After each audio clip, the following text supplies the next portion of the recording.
Okay, I'd like to call a meeting to order, our March 6, 2020 meeting. First of all, Sheila. Over here. Oh, hi there. How'd you get there? I'm like the wind. Okay. Could you call Ray roll? Dubuque, Here. Ron Lieberman, Here. Ryan Benson, Here. Sandra Einhorn, Here.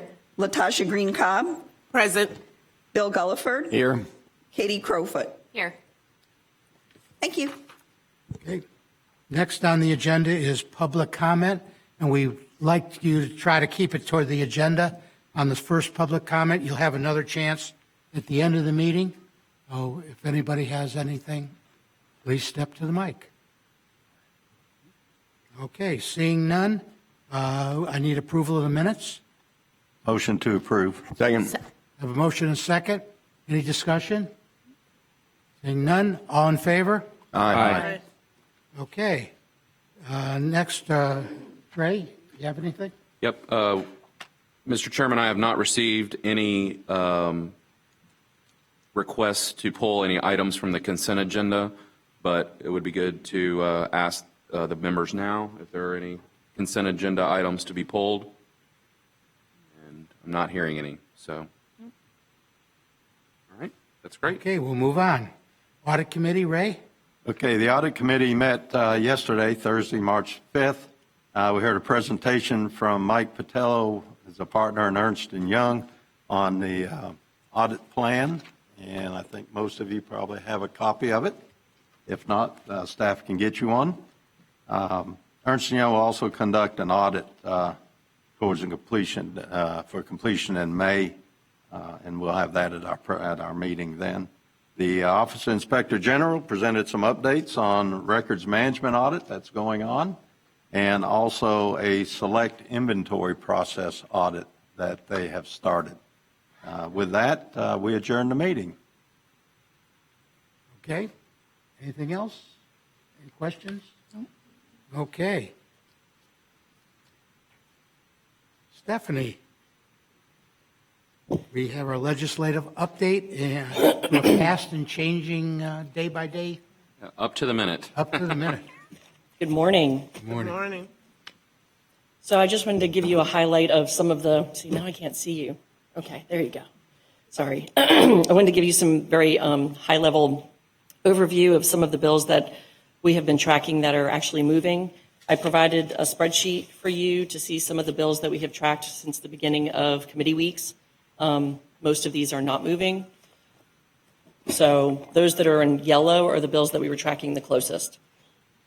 Also, you received a little Lego house up there with some information on the trust funds. That's something that we took to the legislators a couple weeks ago to hopefully garner some support for full funding. And I believe you also received your shirts. Your new board members received your new shirts? Oh, they're no great. So before I present the highlights of the legislative process, I wanted to highlight a new program that we launched with the governor and Danny Burgess from Florida Department of Veterans Affairs. It's called Salute Our Soldiers. And Trey and Executive Director Burgess went over to Pensacola to launch it with the governor. And it is a down payment assistance and closing cost assistance program for active military and veterans. And we kicked it off on this past Monday. And wanted to hand it over to Mr. Westcott if he wants to add any additional information.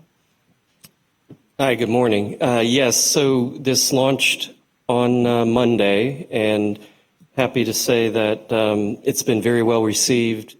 Been getting a lot of questions, a lot of enthusiasm from our participating lenders. And the biggest difference in this program versus our regular down payment and closing cost assistance programs we offer throughout the state. This is through our home buyer loan program. So borrowers get both our first and second mortgage. So on our first mortgage, we're able to take it through our TBA process and offer much lower rates right now than what can be offered in the market. So right now, for a VA loan, the interest rate is as low as 2.75%. and that's a 30-year fixed-rate mortgage. Then we offer our regular complement variety of different down payment and closing cost assistance options to be coupled with that loan, based upon the individual needs of that particular service member or veteran. So we're very happy that, the governor saw fit to announce this program, and it's gotten, like I said, a lot of attention. We already have 2 reservations, which, if you understand the reservation process, you usually don't reserve those until you're, close to closing. And since it was announced just, a week and a half ago, the fact that we're already getting reservations in is very encouraging. So, take any questions that anybody might have on that. Okay, back to the legislative update. So I'm going to start with House Bill 39 and Senate Bill 364. This is an independent living task force bill. This is very near and dear to Representative Gottlieb's heart. It's established within Florida Housing. The group is fairly large, mostly appointed by Trey.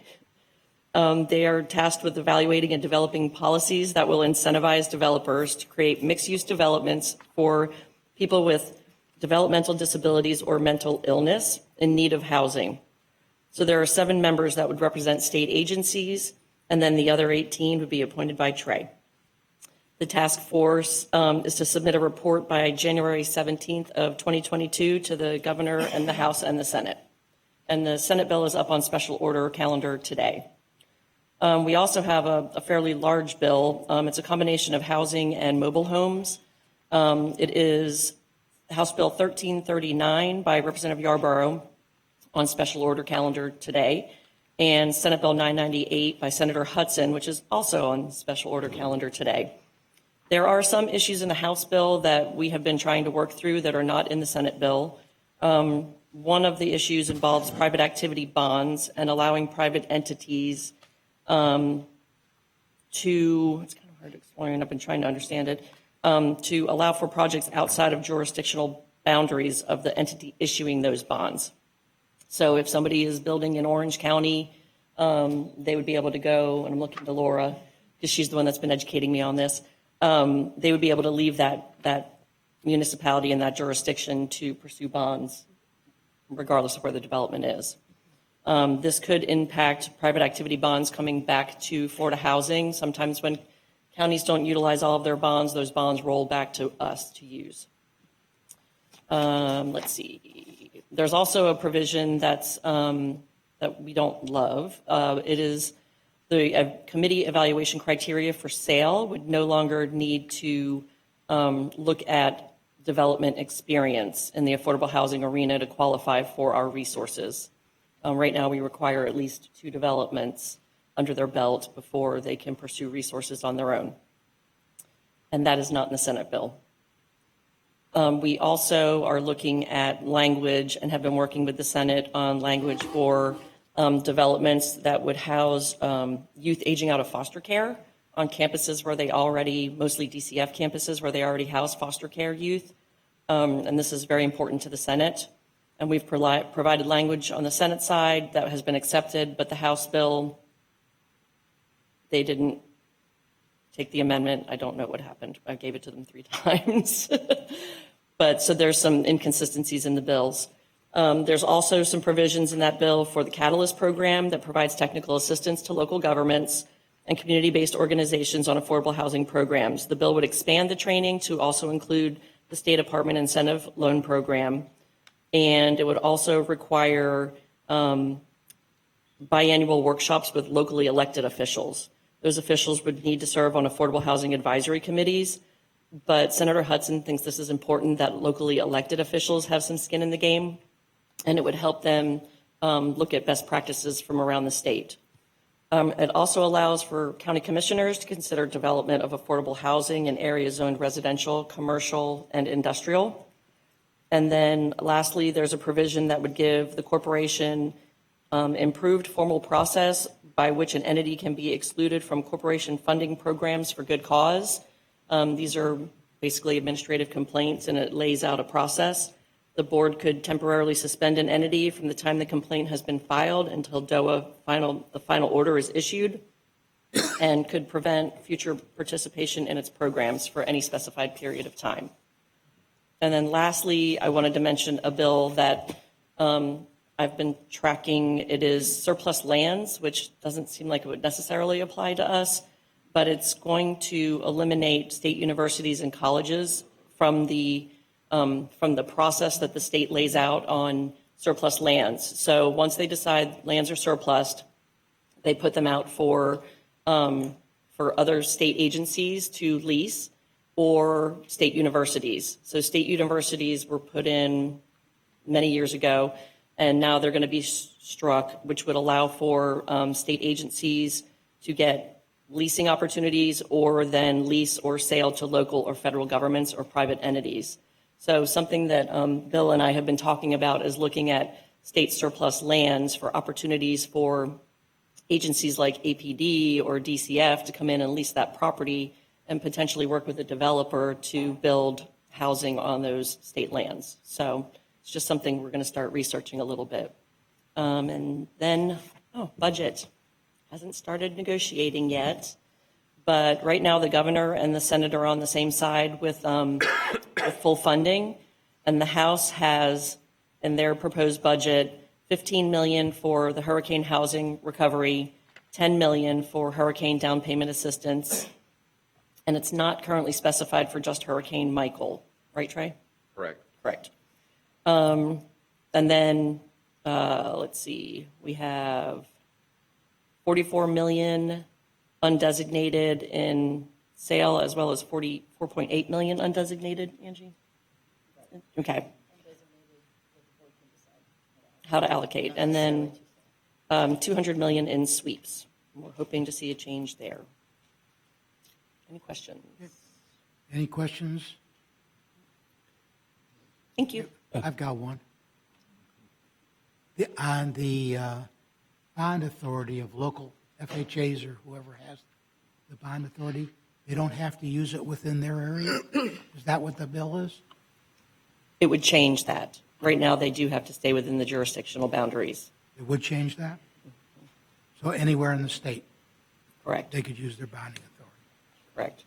I think the resident expert is approaching the podium. Hi, Mark Hendrickson, and where am I head as the Executive Director of Local Housing Finance Authorities? That it's nothing to do with local housing finance authorities. The bill proposes where there are entities that are created by interlocal agreement would be able to issue outside of their jurisdiction. So local housing finance authorities can only operate within their own jurisdiction or outside if they have an interlocal agreement, so that Clay County and Duval County could have an interlocal and have a joint program. The bill that is being described has not to do with the Florida housing or local HFAs. It has to do with entities that are created by a local interlocal agreement outside of that process. So let me example. Say the city of Havana and the city of Quincy entered into an interlocal agreement to set up an entity, we'll call it the Gadsden County Finance Agency. This bill and actually previous bills would allow that entity to operate outside of its jurisdiction without entering into an interlocal agreement with where the project is. So the fictional Gadsden County Finance Agency could issue bonds in Miami without entering into an interlocal agreement with Miami-Dade County or Miami. That's the techie part of that. Similar to what Escambia used to do on single-family bond. Escambia has interlocal agreements with Right. people. This is where you don't need an interlocal agreement with the local government where the project is located. Gotcha. And again, that basic authority for entities like that was granted about 15 years ago. Whether it should have been is a pretty good question, but it's there, and this is actually kind of expanding it to other kinds of financing where they could do that. Thank you, Mark. Mr. Chairman, may I ask a question? Sure. Through the chair, Mark, Mark? How would this legislation impact? Remember the situation with the financing of Eureka Gardens some years back? How would that impact, or would it, this legislation, if it passed? The existing law, without this legislation, already allowed that type of financing to take place, where that was an entity created by a local did a deal in Jacksonville. Again, so the new bill would give entities like the one that did Eureka Garden additional power, but they already have the power. So it's exactly that. I mean, the Eureka Gardens was that type of a financing, and you certainly know the grief that we all had to live through. Exactly. Yeah. Thank you, Mr. Chairman. Thank you, Mark. Mr. Chairman, before you move on, can I just add something that I neglected to before? So as part of this Salute Our Soldiers program too, many of our lending partners have really stepped up on this program as well to cut their fees and costs to the borrower. So in addition to, our low first mortgage rate and down payment and closing cost assistance, U.S. Bank, who serves as our master servicer, has cut their fees in half for anyone using this program. eHousing Plus, who does our compliance work on these files, they've cut their fees by, $100 per borrower on this. And then we have, right now, a half a dozen of our participating lenders who have committed that anyone coming in for a VA loan under this program, they will charge no closing costs to.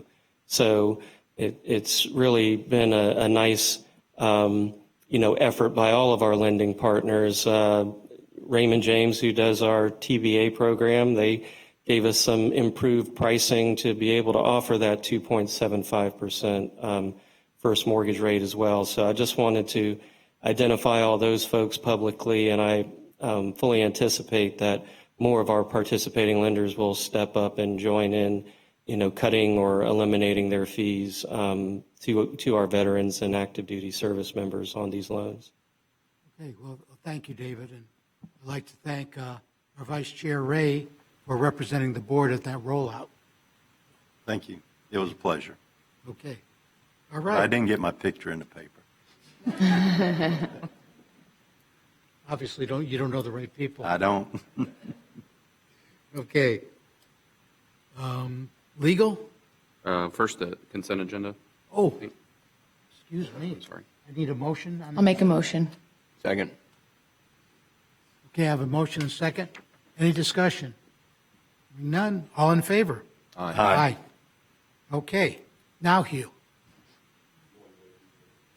Good morning, ladies and gentlemen. Good morning. Good morning. For your consideration this morning is a group of consolidated cases arising from RFA 2019-111, the Rental Recovery Loan Program funding for Hurricane Michael impacted counties. These cases are Bidawee Apartments versus Florida Housing, MHP Canopy Cove, MHP Magnolia Oaks, and MHP New River Landing, and SP Bay and SP Bluffs versus the same parties. The three petitioners in this case, the two SP entities and Bidawee, applied for funding. During scoring, the review committee found that Bidawee was ineligible because it did not expressly identify an investor member of its applicant LLC. Bidawee subsequently protested this scoring, and SP Bay and SP Bluffs filed petitions to protect their funded position in the ranking. After some discussion and negotiation between the parties, staff has determined that Bidawee did effectively disclose an investor member elsewhere in the application. However, it was also determined that Bidawee used the wrong principal disclosure form and is losing 5 points for it. But even with this deduction, Bidawee is still eligible for funding. So after reconsidering their positions, all the parties in these cases have agreed to settle this matter with the consent agreement provided in your materials. This agreement provides that Bidawee is selected for funding and that another application, Canopy Cove, will withdraw its application. No other applications are displaced by this result. Staff recommends that the board adopt the consent agreement and issue a final order accordingly. So moved. Second. Motion second, any discussion? Okay, seeing none, all in favor? Aye. Aye. Okay. Marissa? Good morning, everyone. Hey. Thank you. So the items we have, starting out for the multifamily programs action section of the agenda for allocations, begin with item A. This is RFA 2019-113, housing credit financing for affordable housing located in medium and small counties. And we issued this RFA in August 2019, offering $1,413,444 of housing credit financing for affordable housing developments located in small counties, and then $14,805,028 worth of housing credit financing for developments located in medium counties. The deadline for applications was November 5th. We received 184 applications in response to the RFA. The review committee members were designated by the executive director, and they reviewed and independently evaluated and scored their assigned portions of the submitted applications. And at the February 18th, 2020 review committee meeting, the individual committee members presented their scores and carried out the funding selection process in accordance with the RFA. And those scores are set forth on the RFA webpage. You have the link there in your materials. The all applications chart that you have in your materials as Exhibit A lists the eligible and ineligible applications, and they are just listed in their assigned application number order. The review committee considered a motion to approve the scoring results set out on Exhibit A, and then a recommendation for funding for those results that you have in Exhibit B, and to recommend that you as the board approve those scoring results in Exhibit A and the recommendations set out in Exhibit B. And those motions passed unanimously. And as outlined in the RFA, at the completion of all litigation and approval by you of any recommended orders with regard to this RFA, we will offer applicants within the funding range an invitation to enter credit underwriting. If there are no intent to protest after that time period expires, we will offer the successful applicants invitations to enter credit underwriting.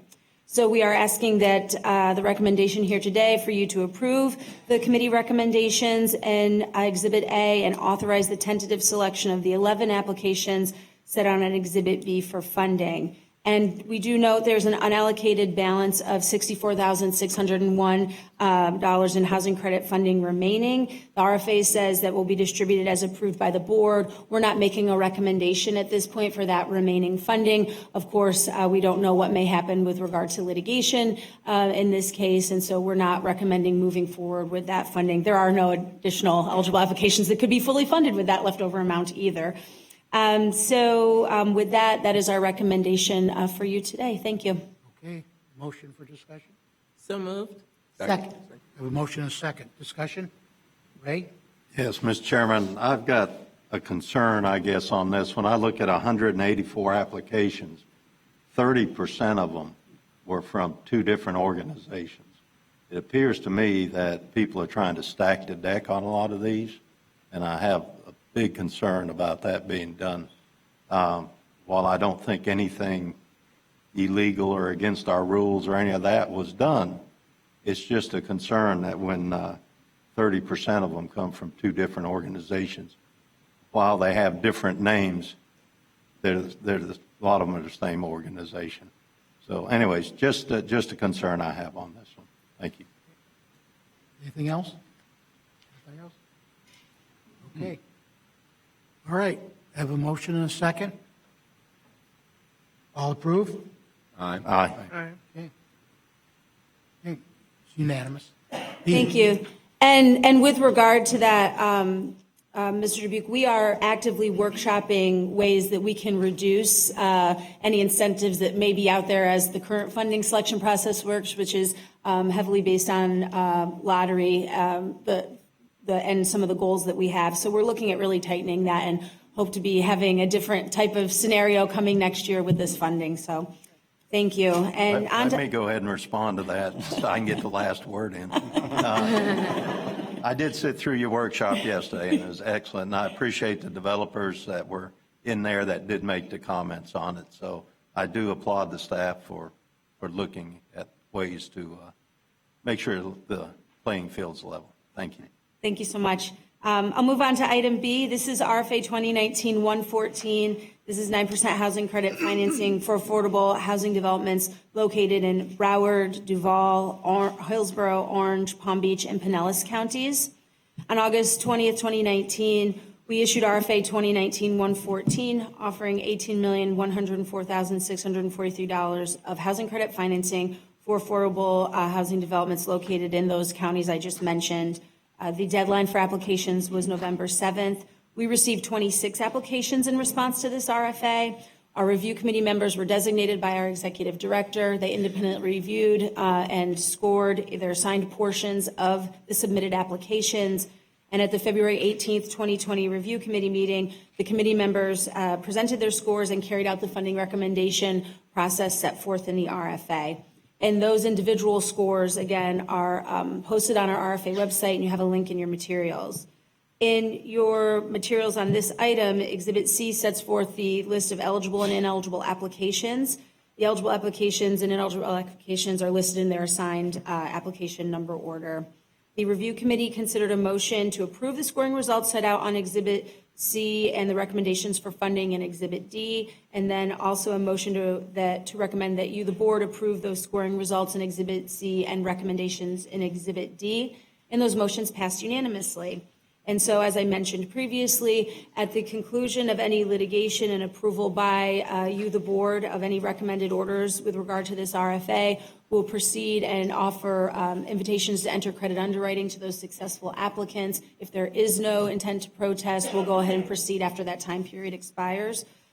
And here we're here asking you for the approval of those scoring results in Exhibit C and the recommendations in Exhibit D. There's a significant amount of funding remaining in this RFA, just over $3 million of that housing credit financing.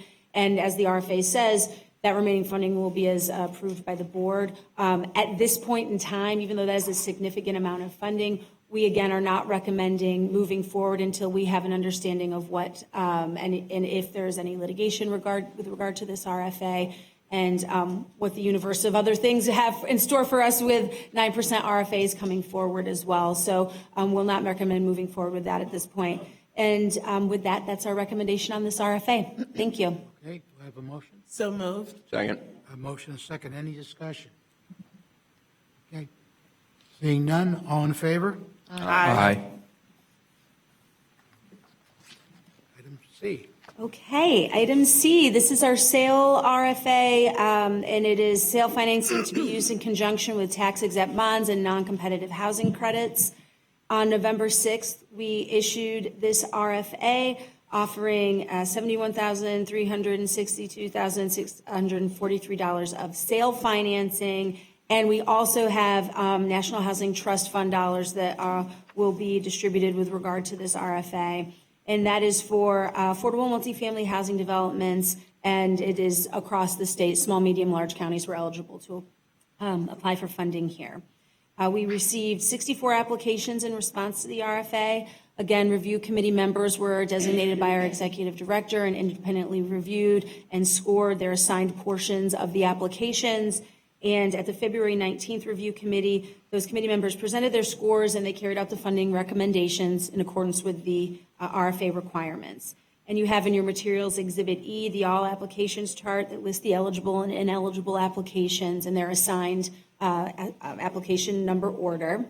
And the review committee considered motions to approve the scoring results in Exhibit E and the funding recommendation set out in Exhibit F in your materials, and a motion to recommend that you, the board, approve those scoring results in Exhibit E and recommendations in Exhibit F. And those motions passed unanimously. And again, as I mentioned before, if there are no notices of intent to protest, we will invite successful applicants to enter credit underwriting. If there is litigation with regard to this process, we will do those applications after the conclusion of that litigation and any recommended orders that would come to you. And so we are asking for you to approve those recommendations that are set out on Exhibit E and Exhibit F today. And similarly in this RFA, there is $3,266,266 in sale funding remaining, and we are not making a recommendation to move forward with this. There's a lot of moving parts in this RFA, and so at the we'll come back to you with any recommendation at a later time for the use of this remaining funding at this point. Thank you. Have a motion? So moved. Second. Motion and a second. Any discussion? No? If not, all in favor? Aye. Okay. Moving on. Okay, so on the agenda that you have in front of you on the yellow piece of paper, that's the request for applications 2019-103. In your written book, that's in item E, so I just want to make sure we're tracking along, but we're going to do this one, 2019-103, to conclude all the RFAs we're going through, and then we'll talk about the TDC item. So 2019-103 is CDBG DR recovery for small developments in areas deemed hurricane recovery priorities. The background of this, and we'll be going off script here a little bit as well. So we came to you in December originally with this RFA after the review committee had met, and we offered recommendations for funding. And we asked you at that time, there was remaining funding in that RFA, and we asked that if there was no litigation, that we could move that funding into the Monroe County CDBG DR RFA. And you all agreed to that and voted on that.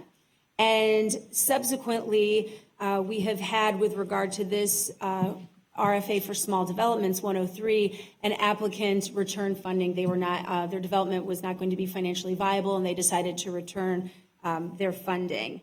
And so that funding was in the amount of $3,994 of CDBG DR funding.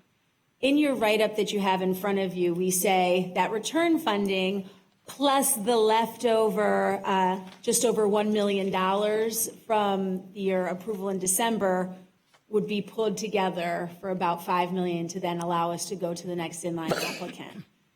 We were wrong there. This is not leftover funding still, because you all agreed to move that into Monroe County in that RFA, and we'll be doing that. So really what we're asking for you here is just that $3.9 million for us to use that to go to the next remaining eligible application that can be fully funded. And there is only one of those, and that is available. And so we reached out to them.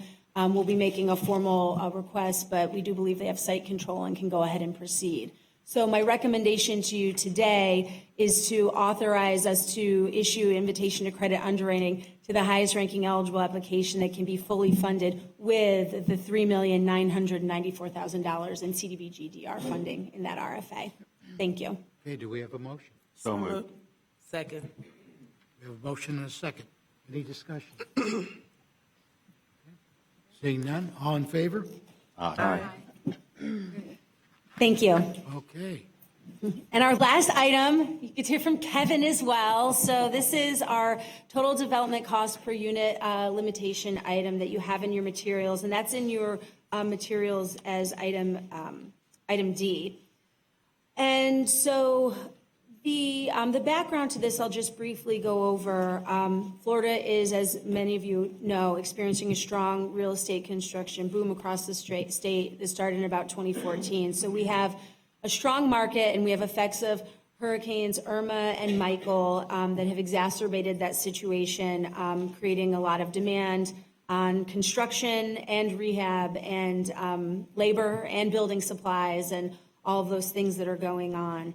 And so we have many applicants who applied to Florida Housing for funding during this time, have received an active award, and either have not been able to yet start construction because of some of these issues, or they've had some other issues that have given them roadblocks. And what we can recognize is there has been an increase in cost over that period of time. And so the majority of our RFAs incorporate a total development cost per unit limitation requirement, and that's tested at the time of application and credit underwriting, and if housing credits are involved at final cost certification. And what we've seen is, as applicants are going through their development process, this total development cost per unit limitation is becoming an issue. And so as a further background to this, some of you were on the board at the time, but on June 15th, 2018, the board authorized a change to the total development cost per unit limitation for RFAs from the 2014-2015 funding cycle forward who were still sort of in that quagmire and needed a recognition of those cost increases and a limit that would reflect that. And so we find ourselves again at a period of time where we've reanalyzed, and while there has been some stabilization in the market to date, some folks are still dealing with those issues. And so we have made efforts to maintain the viability of the developments that are in this predicament, and we do believe it's beneficial to deliver the much-needed affordable housing units and to the communities in a timely manner. And so we've got an approach here. We had discussion with stakeholders about what that reasonable increase would be, and we believe it to be an increase of 2% to the post-application limits. And this increase would be able to accommodate an additional construction delay of what we believe to be about up to 6 months, and that limitation process has assumed the general construction contract should be executed and construction will commence within 9 to 12 months of being invited into credit underwriting. So those are some of the assumptions we're making in this analysis. And this timeline follows, especially for credits, the IRS deadline requiring a development to be placed in service by December 31st of the second year after getting the initial allocation. So I'm going to turn it over to Kevin to talk a little bit more about the analysis from his point of view as well. Oh, yeah, thanks. She did, and good morning, Board. Good morning. She did mention that we were trying to meet the delays of construction costs and those increases and still fit within the IRS deadlines. And the recommendation of the 2% increase is basically just taking the previously determined limits and multiplying by 1.02. And those previously documented limits, those include what's stated in the RFAs, and those that are modified and are approved by the board in their board actions. And the RFAs that this would be implemented against would be those starting with RFA 2014-113 through the last RFA issued in the current 2019-2020 cycle. Your board package, which I just read off, the first one is RFA 2014-113. I would like to modify that to match the first RFA approved and modified by the board back in June of 2018, which is 2014-111. And this is going to be effective to all applications that have not been issued their A609s, and this includes those that have not started construction, those that have started construction, and those that have actually completed construction and going through the final cost cert process so that it's fair to all applicants who applied for funding under those RFAs. Thanks, Kevin. And so our recommendation to you is that you authorize that change reference to the total development cost per unit limitation requirements for all of those RFAs through the current funding cycle to receive a 2% boost for credit underwriting and final cost certification as set forth in your materials. And we recognize that those who were able to get across the finish line and did not experience delay, we need to make them whole as well if they had any consequences. So we are also recommending that you authorize us to do a reexamination of credit underwriting reports and final cost certifications that have been previously completed relative to those awards and evaluate if any applicable developer fee discounts for the noncompliance with the TDC per unit limitation utilizing that boost, so making those whole if they had any consequences from getting across the finish line and getting a haircut because of the limits at that time. So we would go back and do a review, which is what we did in the June 2018 TDC request as well. So this is very similar to that. Thank you. Okay, I need a motion. So moved. Second. I have a motion and a second. So we're saying 2%, a maximum of 2%, but actual cost.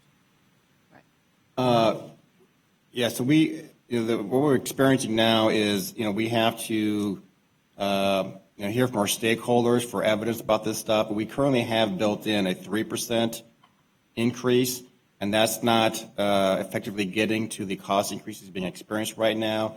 So we're making that 3% basically 5% roughly. So the idea is to increase the limits in the RFAs by 5%. Okay, but it's really what the actual cost overrun is? Or is it everybody gets 5%? well, everybody gets another 2% over what they've already Over received. you already got. Yes. All right, any discussion? Okay, all in favor? Aye. Okay. That's it. Thank you. Kevin? I like your license plate, Kevin.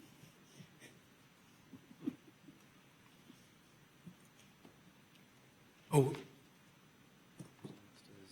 Bond counsel? oh, I thought you, oh, is that cover? That's it. That covers So E we're as done. well? Yeah. Oh, okay. Yeah, that's gotcha. E. Okay. So now we're on to professional services selection. Gotcha. A few items. Okay, you. Thank you, Mr. Chair. Good morning once again. Back in 2017, the board authorized staff to enter into contract negotiations with several bond counsel firms. Those firms are listed there: Bryant, Miller and Olive, Greenberg Traurig jointly with Edwards and Feeney, Kutek Rock, Squire Patton Boggs jointly with Steve Bullock. Time has come to renew these contracts. All of them can be renewed for another 3-year period. Staff recommends that you authorize us to go ahead and enter into renewals with these entities. Okay, So moved. Second. motion and a second. Any discussion? Nope, seeing none, all in favor? Aye. Thank you. Angie, Good morning. good morning. At the October 2019 meeting, the board authorized staff to issue a competitive solicitation for cash flow provider services. That RFQ was issued on January 6, 2020, and we received 3 responses: Kane Mitter and Associates, CFX Incorporated, and RBC Capital Markets. The review committee met on February 12th, and the scoring results are in your board package as Exhibit B. The review committee selected RBC Capital Markets as the lead cash flow provider and Kane Mitter and Associates as the backup cash flow provider. The terms of the previous contract and the RFQ anticipated a term of 3 years with 1 3-year renewal.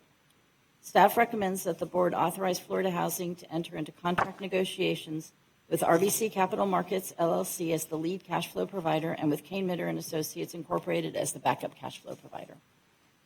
Okay, do I have a motion? So moved. Second. Motion and a second. Any discussion? Okay, seeing none, all in favor? Aye. Okay. Public comment.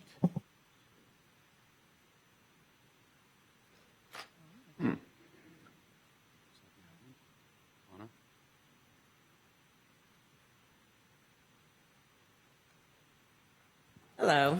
I'm here on behalf, I'm Hannah Eskra. I'm here on behalf of CAP. How are y'all? I missed the last meeting, Ray. It's Ron. You guys have switched spots. On behalf of CAP, we really want to thank Florida Housing and their work on the RFA process. Appreciate Marissa, her staff, the openness to listen to us. A couple of you were at the meeting yesterday. It is a long and it's a lot of work. So Marissa, really appreciate that.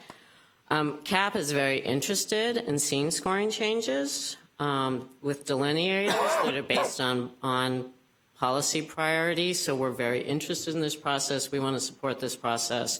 We want something besides lottery as delineators as policy. We feel like with all these potential changes to the RFA, that we as the stakeholders need to support the intent of the RFA process and the ability of Florida Housing to enforce this. We really feel committed to this process. We feel like we need to be part of what makes this process succeed and want to continue to work with you all. We get that we may not always agree on these delineators, even among us.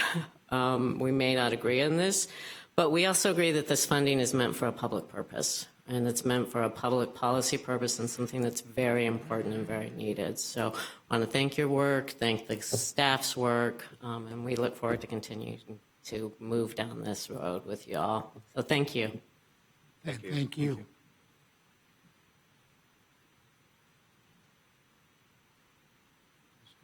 Good morning, Mr. Chairman and board and staff. Sean Wilson, Blue Sky Communities.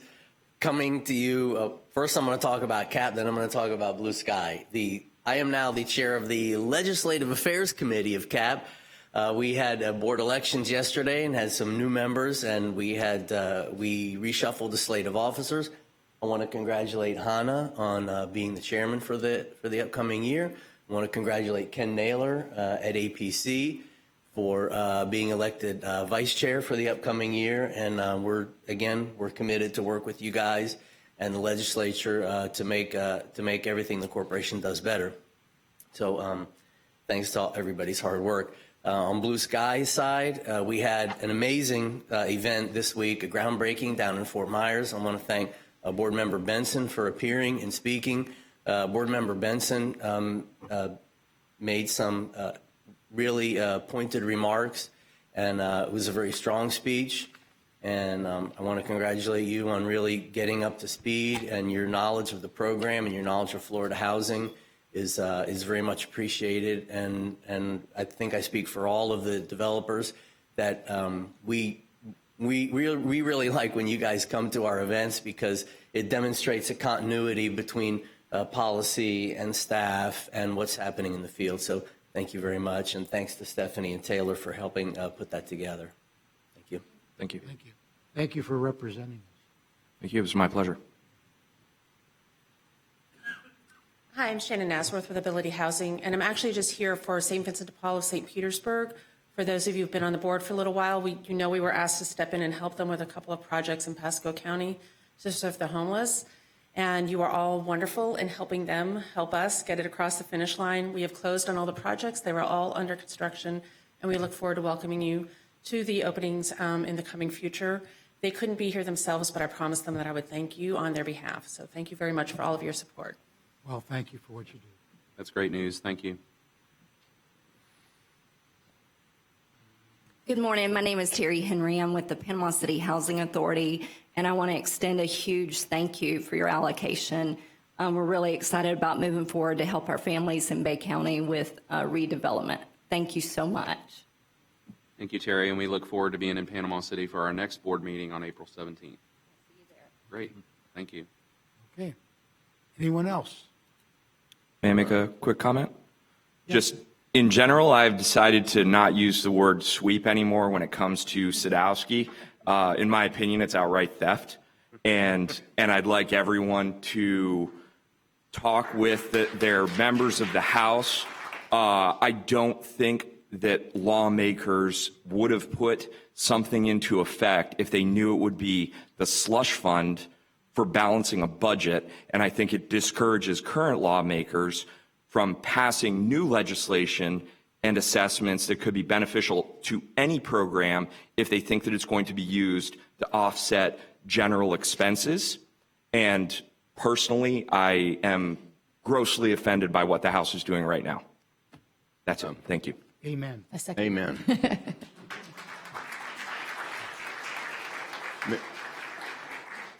Yes. Perhaps you'll allow a comment and a question. And also, I feel the exact same way. And if for no other reason, the House ought to give it to us because it's a 40th year anniversary, right? Right. First, a question through the chair, and I guess this would be to Bill. Are you aware of any studies that have been done as to the impact of local fees and regulations on the pricing of affordable housing? In particular, in Florida, we are looking at that right now to be able to pull something together concerning, the impacts of the fees and any barriers or any best practices there. As you may know, the 2017 Affordable Housing Work Group kind of addressed some of those items and came up with findings and with recommendations, but I would be glad to do some more work and put something together and be ready to bring back to you on the April 16th board meeting. That'd be wonderful. I think that's something we tend to overlook, the impact of that on affordable housing, as well as, I know in Jacksonville, for instance, our zoning code is archaic when it comes to any kind of innovation into affordable housing nowadays. And that's another thing that I think local jurisdictions probably need some help, some recommendations, et cetera. So thank you very much. That would be very good. I'll also work with our coalitions, for Florida Housing Coalition and the work that they've done, and also touch base with the Sinberg Center. That'd be great. I appreciate it. Chairman? Lastly, I'm sorry, on that topic. Yeah, on that specific item, Mr. Gulliford, I will tell you that if the housing policy bill passes, I know there's some language in there that has to do with local governments reporting affordable housing developments that they have, been a part of or put forward in. And so, of course, if and when that becomes law, we'll monitor that, and we'll be able to provide information, because I feel pretty sure that there's requirements for local government reporting on our issue. So Good, that'd be good. Lastly, just a comment. I think that the staff should provide a magnifying glass for anybody on the board that's over 70 years of age. So moved. We have to see if it's in the budget. Larger font type for the board package. Got it. No, it'll make it bigger. It'll make it thicker. Okay. Anybody else? Comments? No comments? Okay. All right, seeing none, I guess, is there anything you left, Trey? No, I don't think so. I know Stephanie Sutton had to leave us. The legislature is in session this morning, and we're getting ready for those bills that are on special order today. So we'll be monitoring those, and we're hoping that the legislature will begin conference this weekend, and we'll be pushing, as always, for full funding and encouraging our House members to move to the Senate position. So thank you all for all your help and move this process moving forward. All right, we'll see you in Panama City. We're adjourned.